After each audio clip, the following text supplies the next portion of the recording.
तो सूरतुल बकरा जो है एक और अजीम अहमियत के हामिल है। वो क्या? आप लोग अभी देवबंदी से किताब व सुन्नत अपनाएं सभी लोग, और कुरान खानी तो आपने किया ही होगा, या घर में तो माँ बाप करवाए होंगे कुरान खानी। क्यों करवाते जरा सा बताइए, एक भाई को बताइए क्यों करवाते हैं? बरकत हो, और कोई दूसरा सबब कि इसलिए कुरान खानी किया जाता है? मकान की ओपनिंग तो कुरान खानी कराया जाता है, और शादी से पहले भी करवाते हैं, है ना? और कोई गुजर जाता है, मैयत हो जाती है तो भी करवाते हैं। सवा महीना होता है तो भी कुरान खानी कराया जाता है। एक बात बताइए, कुरान खानी जब आप कराते हैं, मैं इसलिए आपसे पूछ रहा हूं कि किसी मजहब पे ब्लेम ना लगा सकूं मैं। जैसे मैं अपनी तरफ से बताऊंगा, हो सकता है आप तो करा करके आए हैं और मैं सिर्फ बता रहा हूं, तो हो सकता है कि मैं ब्लेम लगा दूं आपके ऊपर कि यार आप भी सोचे दिल में, अरे ऐसा तो होता नहीं, आलिम साहब बता रहे हैं, अब हम कुछ बोल भी नहीं सकते यहाँ। ऐसा नहीं है, आपको अगर गलत लगे तो मुझे बोलना। मैं इसलिए आपसे पूछ रहा हूं कि कुरान खानी जब आप करा रहे थे, कोई एक बंदा कुरान पढ़ रहा था? कितने बंदे कुरान पढ़ते हैं? अच्छा, 5-7 अलग अलग टाइमिंग में पढ़ रहे थे। जैसे मान लीजिए मैं कुरान पढ़ रहा हूं, अलिफ लाम मीम ज़ालिकल किताबु ला रैब फीहि हुदल लिल मुत्तकीन, और सब सुन रहे हैं, सब पढ़ रहे थे, और सभी पढ़ रहे थे और अपने अपने कुरानी खुद सुन रहे थे। लेकिन एक बात बताइए, यहां भी एक सवाल है कि क्या सब लोग एक ही आयत को पढ़ रहे थे?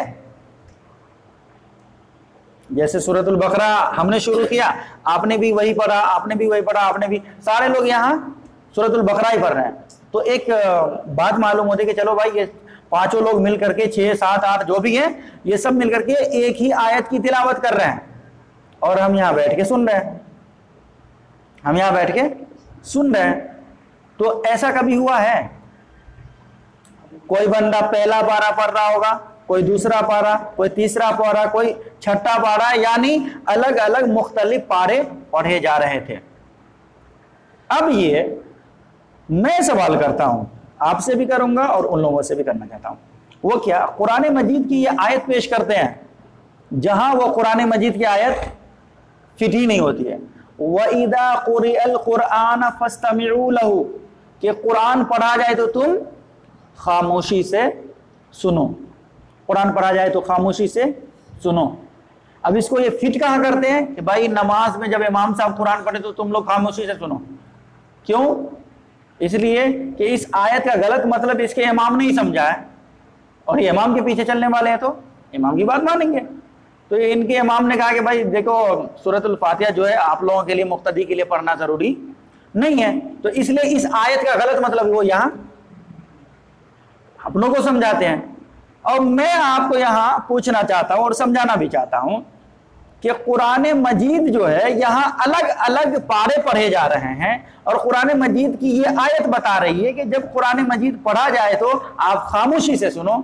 तो मैं आपसे पूछ रहा हूं, आप किसका कलाम सुनेंगे? कौन सा पारा सुनेंगे?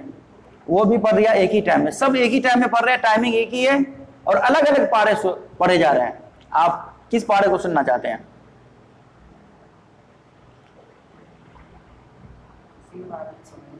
गुडमुड हो जाएगा मसला, है ना? कोई पढ़ रहा अलिफ लाम मीम, कोई सयक़ुलु सुफ़ा, कोई तिलका रुसुल, कोई लौ तनालुल बिर्रा, कोई वल मुहसनात, कोई ला युहिब्बुल्लाह, कोई वइदा समिउ, कोई लौ अन्नना।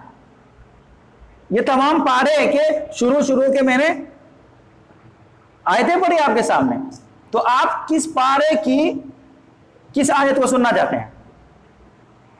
हमारे माइंड की इतनी कैपेसिटी तो नहीं है कि हम सबको ऑब्जर्व कर लेंगे।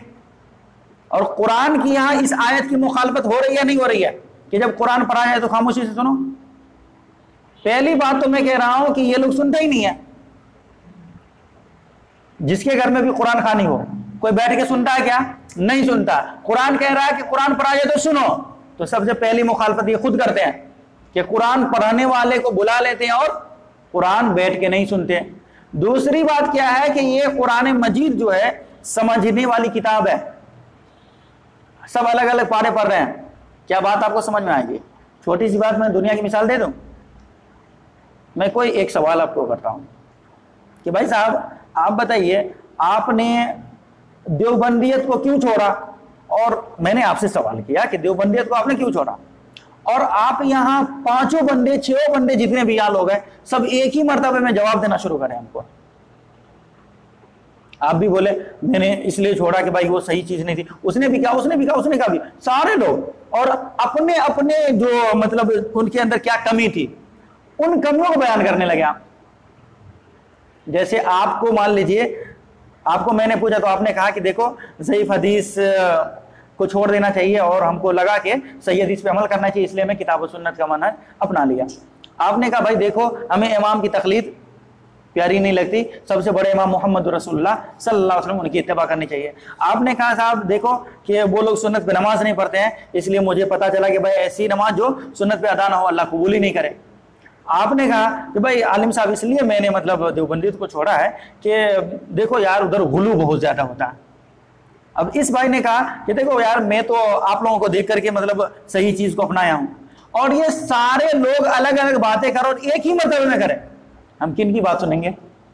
जितने बड़े भी IAS ऑफिसर और सुपर IAS ऑफिसर यहां बैठ जाए ना, मैं कह रहा हूं वो भी इस बात, इन तमाम लोगों की बातों को ऑब्जर्व नहीं कर सकते हैं। ये मैं गहरी बातें बता रहा हूं आपको कि कुरान खानी करने से और कराने से फायदा नहीं नुकसान है। क्यों? अल्लाह के कलाम, अल्लाह की आयत की मुखालफत हो रही है, नहीं हो रही है? कि कुरान क्या कह रहा है कि जब कुरान पढ़ा जाए तो तुम खामोशी से सुनो, और ये अपने फहम में खुद फंस रहे हैं। और नमाज में जबकि एक ही बंदा कुरान पढ़ रहा होता है, क्या कह रहे हैं? क्या सारे मुक्तदी भी पढ़ते हैं? क्या नहीं पढ़ते हैं? एक ही बंदा पढ़ रहा होता है, और वो आयत जो वो नमाज में फिट करते हैं वहां के लिए वो आयत तो उतरी भी नहीं है। ये सूरतुल आराफ की 204 नंबर की आयत है, और सूरतुल आराफ जो है मक्का में नाजिल हुई है, और नमाज कहां फर्ज हुई है? मदीना में, सन 2 हिजरी। अब भला बताइए, जो चीजें हमारे जहन में ही ना हो, जो चीजें वजूद में ही ना आए, उसके बारे में आप सोच भी सकते हैं? छोटी सी मिसाल, ये मैं अपने तालिबे इल्मी की बात कर रहा हूं, मैं भी एक तालिबे इल्म हूं। भाई आपने कोरोना वायरस का नाम सुना था कभी इससे पहले? ये जो पहले फर्स्ट लॉकडाउन हुए थे 2020 से पहले, 2019 में आपने सुना था? ये 2018 में कोविड-19 तो 19 में आया है, 17 में, 16 में, 15 में, कोई भला बता दे आपने सुना था कोरोना वायरस? हम भी नहीं सुने थे।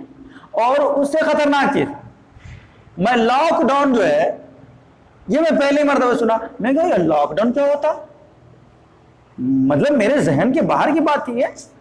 मैं लॉकडाउन जो है नेट पे लिखा तो उसका मीनिंग नहीं आ रहा।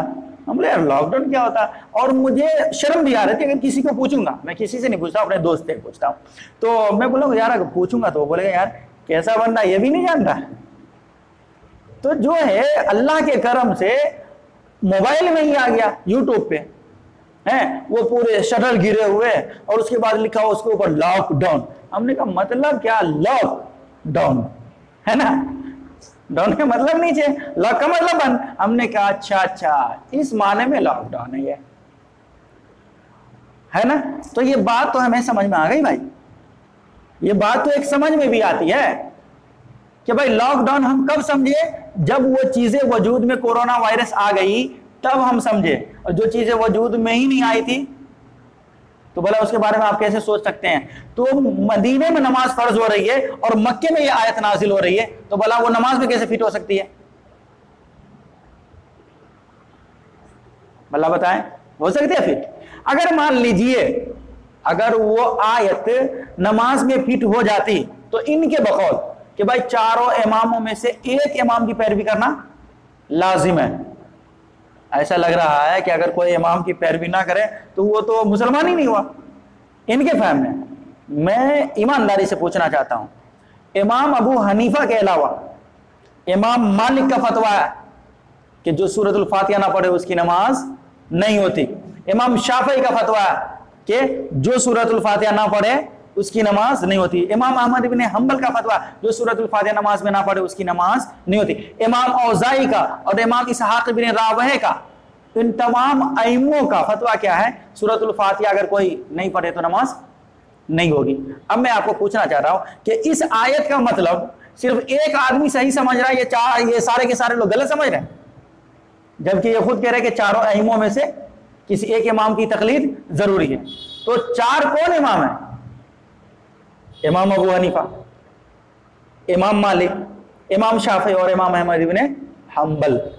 तो भाई ये तीन इमाम एक तरफ है और ये अकेले एक तरफ है, किसकी बात हम माने? अगर मान लीजिए इन चारों अइम्मों के अलावा मैं दूसरे इमामों की भी दलील दे सकता हूं आपको, लेकिन क्यों नहीं दे रहा हूं कि इनके नजदीक ये चारों अइम्मा क्या है, काबिल व मकबूल हैं, ये खुद भी कहते हैं। तो भला बताइए कि आपके इमाम साहब को ये बात पूरी समझ में आ गई थी और इन तीनों इमामों को बात ही नहीं समझ में आई, तो पता क्या चलता है कि दाल में कुछ काला जरूर होगा। तो कुरान खानी जो है, हम एक आपको बता रहे हैं, ये जो कुरान खानी करते हैं, ये कुरान खानी करना गलती नहीं बल्कि बिदअत है। दीन में एक नया काम है। कुल्लु बिदअतिन ज़लाला और कुल्लु ज़लालतिन फिन्नार, ये बिदअत है। क्योंकि कुरान खानी का सबूत हजरत अबू बकर से मिलती है क्या? नहीं मिलती है। चलो भाई, अल्लाह के रसूल ने नहीं किया है ना, लेकिन हाँ यहाँ एक ये हदीस पेश कर देते हैं, मैं आपको सुना दूं। ये हदीस पेश करते हैं सही मुस्लिम से, अल्लाह के रसूल की हदीस है, मन सन्ना सुन्नतन हसनतन, अगर कोई ऐसा बंदा है जो इस्लाम में एक अच्छी सुन्नत राइज करता है, अच्छा तरीका राइज करता है, तो उसको उतना ही सवाब मिलेगा जितना कि उस काम के करने वाले को। और ये क्या कहते हैं कि ये जो कुरान खानी करना है तो ये अच्छी सुन्नत है ना, बेहतर काम है। तो भाई साहब, बेहतर काम है, जो मैं बताऊंगा वो बेहतर काम होगा। लेकिन अभी इस बात को सुन लीजिए कि ये अच्छी सुन्नत कैसे हो सकती है जो कुरान की आयत के खिलाफ हो? मुनकिरीन क्यों पैदा हो रहे हैं? इसी वजह से पैदा हो रहे हैं, हम उसको मौका दे रहे हैं। तो हजरत अबू बकर रज़ी अल्लाह अन्हु भी तो कर सकते थे, नहीं करते? कर सकते थे कुरान खानी। अच्छा, हजरत अबू बकर नहीं किए, चलो 2 ही साल उसकी हुकूमत थी। हजरत उमर तो 10 साल हुकूमत किए, क्या वो कर सकते थे ना? कभी किया? नहीं किया। हजरत उस्मान रज़ी अल्लाह अन्हु 12 साल हुकूमत किए, कभी कर सकते थे ना? नहीं किए। हजरत अली रज़ी अल्लाह तआला अन्हु तकरीबन समझिए 4.5 साल किए हैं, या 5 साल या 6.25 साल किए हैं, है ना? तो कर सकते थे या नहीं कर सकते थे? चलो, हजरत अली रज़ी अल्लाह अन्हु शहीद हो गए, हजरत हसन रज़ी अल्लाह अन्हु 6 महीने खलीफा रहे हैं, कर सकते थे या नहीं कर सकते थे? चलिए, ये तो इनकी को मतलब मैं कह रहा हूं कि ये बात भी समझ में नहीं आएगी। क्यों? इसलिए कि हम लोग नबी और सहाबा वाले हैं और ये इमाम वाले हैं, है ना? इनको अपने इमाम की बात ज्यादा प्यारी लगती है और हमको अल्लाह के रसूल की बात प्यारी लगती है। तो उनको ये बात चलो समझ में नहीं आई, जबकि ये खुद ही कहते हैं कि अल्लाह के रसूल की हदीस है कि तुम जो है जब बहुत सारी चीजें, बहुत मतलब इख्तिलाफात देख लो, गुमराहियां देख लो, तो मेरी सुन्नत पे अमल करना और मेरे खुलफाए राशिदीन की सुन्नत पे अमल करना। तो खुलफाए राशिदीन की सुन्नत, इसको अपने मतलब की जगह में याद आते हैं, इन चीजों में याद कभी नहीं आने वाली है। तो मैं आपसे पूछना चाहता हूं, कोई माँ का लाल देवबंदी आलिम अगर वो उसने माँ का हलाल दूध पिया है तो मेरे सामने आए और इमाम अबू हनीफा से एक कुरान खानी का सबूत ले आए। ये मैं छोटी मुंह बड़ी बात कर दिया आज, और ये हक है, यही हक है कि इमाम अबू हनीफा की जिंदगी से एक कुरान खानी का सबूत दे दे। अल्लाह की कसम है, वो दिन का सूरज डूबेगा नहीं और उस रात के बाद वो सूरज निकलेगा नहीं। इंशाअल्लाह मैं देवबंदी मसलक तैयार हूं कबूल करने के लिए, सबसे पहले, क्योंकि मेरी तालीम का आखिरी दौर जो है, मेरी फजीलत का जो साल है, देवबंदी इदारे में हुआ है। इसलिए मेरे नाम के आगे लगता शेख अली नोमानी। और नोमान किसका नाम था? इमाम अबू हनीफा का नाम क्या था? नोमान इब्न साबित। इसको अपने इमाम का भी नाम पता नहीं है। जिस इमाम की पैरवी करते हैं उस इमाम का नाम भी पता नहीं। अगर उनसे पूछा जाए कि भाई उसका नाम तो इमाम अबू हनीफा था, तो सॉरी नोमान इब्न साबित था, तो लक़ब अबू हनीफा क्यों रखे, ये भी पता नहीं हो, ये तो इल्मी बातें हैं। बहरहाल तो मैं कह रहा हूं कि ये अपने इमाम से हमको बता दे कुरान खाने का सबूत मिलता, कभी नहीं लाएंगे। ना चलेगी तलवार तुमसे, ना उठेगा खंजर, ये बाजू हमारे आजमाए हुए हैं, है ना। कि मतलब हमको पता है कि तुम कहां से लाओगे, ये तो बाद में तुमने इजाद किया भाई। 1G 2G 3G 4G ये बाद का इजाद है, पहले कोई जी ही नहीं था। क्या कह रहे हैं, बस नेट का वो चक्कर घूमता घूमता घूमता, है ना, तब कोई फाइल खुल के आता था। अब क्या है, 4G 5G का जमाना, जापान में 9G चल रहा, कि आप ऐसे क्लिक करो वो फाइल खुल जाएगा। तो ये कुरान खानी का सबूत जो है, ये जो अपने तरीके से करते हैं वो तरीका जो है बिल्कुल गलत है। आइए मैं एक कुरान खानी का सबूत यहां से, क्योंकि सूरतुल बकरा की शुरुआत है इसलिए मैं सोचा हूं कि इस बात को आपको सही तरीके से बता दूं। वो क्या, आपको मैं कुरान खानी का सबूत देता हूं सही मुस्लिम से। सही मुस्लिम में हदीस है, क्या देखिए, ये सूरतुल बकरा की जो है ये फजीलत भी है, अजमत भी है, अहमियत भी है। क्या, जैसे अल्लाह के रसूल सल्लल्लाहु अलैहि वसल्लम ने फरमाया, ला तजअलू बुयूतकुम कुबूरा, अपने घरों को कब्रिस्तान ना बनाओ, अपने घरों को कब्रिस्तान ना बनाओ। ये रसूल की हदीस सही मुस्लिम में, फजाइल अमाल में नहीं, सही मुस्लिम की बात कर रहा हूं, है ना, हदीस की किताब है। ला तजअलू बुयूतकुम कुबूरा, देखो अपने घरों को कब्रिस्तान ना बनाओ। क्यों, घर को कोई कब्रिस्तान बनाता क्या? जितनी भी मोहब्बत माँ बाप से हो जाए, कभी घर में दफन करोगे? जितनी भी मोहब्बत हम अपनी बीवी से करें, हमेशा जाए तो साथ में ही लेके घूमते, लेकिन इंतकाल हो जाए तो कब्रिस्तान ही छोड़ना पड़ेगा। और रसूल कह रहे हैं कि घर को कब्रिस्तान मत बनाओ। मतलब क्या है कि जिस घर में अल्लाह का जिक्र अज़कार नहीं होता है तो वो घर क्या है, घर नहीं, गोया कब्रिस्तान है वो। कि ऐसा भी कोई घर हो मोमिन का हो, वो मोमिन का घर हो और उसमें कुरान की तिलावत ना हो। ऐसा भी घर हो जिसमें अल्लाह का जिक्र अज़कार ना हो। ऐसा भी घर हो जिसमें नफली नमाजें नहीं पढ़ी जा रही हो। तो वो घर घर नहीं बल्कि कब्रिस्तान है। तो मुसलमानों को क्या चाहिए था कि अपने घरों को कब्रिस्तान ना बनाए बल्कि अल्लाह के कलाम की तिलावत करें। तो ला तजअलू बुयूतकुम कुबूरा, अपने घरों को कब्रिस्तान ना बनाओ। फ़इन्नल बैतल्लज़ी तुक़रअ फ़ीही सूरतुल बकरा ला यदख़ुलुहु शैतान। क्यों? इसलिए जिस घर में सूरतुल बकरा की तिलावत होती है, ला यदख़ुलुहु शैतान, उस घर में शैतान दाखिल नहीं होता। ये मैं आपको कह रहा हूं, कुरान खानी कीजिए। मैं कुरान खानी को मानता हूं, लेकिन उस कुरान खानी को जो रसूल सल्लल्लाहु अलैहि वसल्लम ने बताया है कि आप जो है कुरान खोलिए और पढ़िए। किराए के मौलवियों को नहीं लाना है, वो आते हैं तो फ्री में पढ़ के जाते हैं। क्या हदिया भी लेते हैं, खाते भी हैं। मैं तो खुद कुरान खानी करके आया हुआ हूं। मैं भी गया हूं कुरान खानी करने, है ना। एक दोस्त था मेरा, तो उसने कहा कि यार तुम बहुत कट्टर दिख रहे हो यार, है नहीं, अरे चलो यार। तो हमने कहा भाई देखने जा रहा हूं, लेकिन याद रखो मैं हमेशा ही बुराई करूंगा इस चीज की। अगर जमे तो ले जाओ वरना कोई बात नहीं है। तो कहा नहीं यार चलो यार, हाँ खा लेना यार, जलेबी वगैरह खा लेना। हमने चलो ठीक है। तो मैं चला गया, तो बहरहाल मुझे दिया गया पारे पढ़ने के लिए। अब मैं तो ईमानदारी से पढ़ रहा था वाकई, क्योंकि मैं पहली मरतबा गया था, मैं पढ़ रहा था। अब ये जो है 15 मिनट में चलो हो गया। हमने भाई मैं तो पढ़ा ही नहीं, आधा पढ़ा भी नहीं हमारा हुआ। तो फिर हो गया, चलो हो गया। तो ये जो मतलब इस तरीके से मुझे उठा दिया। अब उसके बाद सबको घर से बाहर निकाल दिया। हम बोले वो कहाँ रहे? तो बोला पैसे नहीं लेगा।